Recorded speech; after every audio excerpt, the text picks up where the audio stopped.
तो हेलो दोस्तों, welcome to my YouTube channel. दोस्तों स्वागत हमारे यूट्यूब चैनल में जिसका नाम है जीके न्यूज भोजपुरी।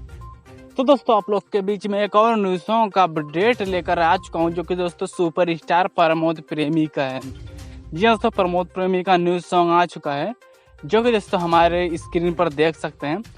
जो कि दोस्तों गाने का नाम है ओढ़नी छूटल बगीचा में। दोस्तों गाने का ही नाम है ओढ़नी छूटल बगीचा में, जो कि दोस्तों इस वीडियो में सब कुछ जानकारी मिलेगा। तो दोस्तों वीडियो को शुरू से लेकर लास्ट तक देखिए।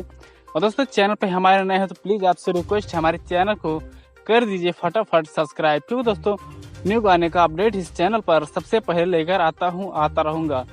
तो प्लीज़ दोस्तों चैनल को सब्सक्राइब कर दो। और दोस्तों आप लोग को बता दें गाना को कौन से चैनल पर रिलीज किया जाएगा, जो कि दोस्तों वेब म्यूजिक। जी हाँ दोस्तों, वेब म्यूजिक पर इस सॉन्ग को रिलीज किया जाएगा, जो कि दोस्तों आप लोग के बीच में डायरेक्ट वीडियो सॉन्ग आ रहा है। जी हाँ दोस्तों, आप लोग के बीच में डायरेक्ट वीडियो सॉन्ग आ रहा है, जो कि दोस्तों इसका रिलीज डेट कंफर्म हो चुका है, जो कि दोस्तों कल ही आप लोग के बीच में 5:45 पर इस सॉन्ग को रिलीज किया जाएगा, जो कि कल ही दोस्तों आप लोग के बीच में इस सॉन्ग आ जाएगा, डायरेक्ट वीडियो सॉन्ग। तो दोस्तों अपडेट कैसा लगा प्लीज कमेंट में कमेंट कर दीजिए। और चलिए दोस्तों फिर मिलते हैं किसी नेक्स्ट वीडियो में।